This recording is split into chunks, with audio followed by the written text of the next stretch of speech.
जिस समय आप जो सोचते हैं वो आप वही सोचते हैं, इसके अलावा कोई ओवर थिंकिंग वाली कोई प्रॉब्लम नहीं आती है। तो ये ऑडिशन में बहुत काम आता है कि जब भी आप फेस करते हैं कैमरा और जब भी आप लाइनें बोलते हैं तो उस टाइम पर आप ना जब बाहरी चीजों से जब कट जाते हैं, केवल उन लाइनों को ही आप सोचते हैं, प्रेजेंट टाइम में जीना शुरू कर देते हैं, तो वो आप अच्छे तरीके से नेचुरल एक्टिंग कर पाते हैं। ओके, लाइनें आप जल्दी से उसको याद कर पाते हैं और ये तभी पॉसिबल होगा जब आपका माइंड कंट्रोल में आपके होगा। ओके, जब आप न्यूट्रल पोजीशन पे आ जाएंगे ना।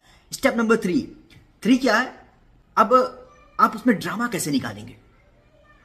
देखिए, ये भी अभ्यास के ऊपर है। ठीक है, जितना ज्यादा आप अपने प्रेजेंट टाइम में जितना ज्यादा आप अभ्यास करते हैं अपने घर पे ड्रामा ढूंढने का, ड्रामा पकड़ने का, ड्रामा एग्जीक्यूट करने का, तब वो जब अचानक से कास्टिंग डायरेक्टर आपको लाइनें देता है तो बहुत इजीली आप निकाल पाते हो कि किस तरीके से इसमें ड्रामा कहाँ पे छिपा है, कौन सी लाइन में पंच है, कौन सी लाइन का टोन जो है ये ऊपर उठ के बोलेगा, कब कब धीमे बोलना है जैसे मैंने अभी बोला है, कब जोर से चिल्लाना है, कब इमोशनल हो जाना है, और कब कब जो है कॉन्फिडेंस वाली बात हमको करनी है किस एटीट्यूड के साथ। तो ये सारी लाइनों में जो वेरिएशंस हैं उनको आप पकड़ पाते हो, उसका जो टेम्पो है उसको मेंटेन कर पाते हो, पिच का।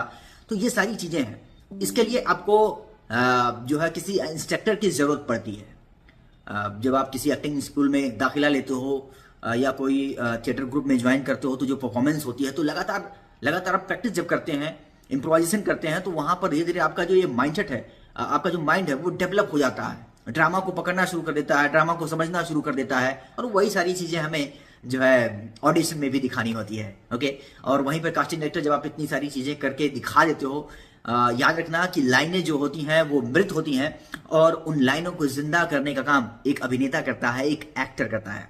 ओके, लेकिन वो जिंदा आप तभी कर पाएंगे जब आप उस प्रोसेस में, उस जर्नी में जब आप जी चुके हैं और एक्टिंग के नुआंसेस के बारे में पता है, कैरेक्टराइजेशन के बारे में पता है, और स्विच ऑन स्विच ऑफ के बारे में पता है कि किस तरीके से कैरेक्टर में स्विच ऑन करते हैं, कैसे स्विच ऑफ करते हैं।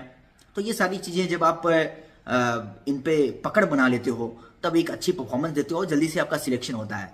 ठीक है, और अगर आप एक्टिंग को एक्सप्लोर करना चाहते हो, सीरियस हो एक्टिंग को लेकर और चाहते हो आप एक शानदार एक्टर बने और घर बैठे एक अभिनेता बनना चाहते हैं और एक मेंटरशिप चाहते हैं, एक वर्ल्ड क्लास लेवल का कोर्स चाहते हैं, तो आप हमसे जुड़ सकते हैं और नीचे डिस्क्रिप्शन में आपको एनरोलमेंट का लिंक मिल जाएगा और हमारे जो एक्टिंग के कोर्सेज हैं उसको आप एनरोल करके घर बैठे एक्टिंग सीख सकते हैं। इसमें आपको किसी और बाहरी चीज की जरूरत नहीं पड़ेगी, जो जो जरूरी चीजें हैं वो सारी चीजें आपको उपलब्ध हो जाती हैं। ओके, तो चलिए आज के लिए बस इतना ही, मिलता हूं अगले वीडियो में किसी और टॉपिक पर। ओके, तब तक के लिए हंसते रहिए, मुस्कुराते रहिए, बड़ा सोचिए, बड़ा करिए और खूब बड़े बनिए। राधे राधे।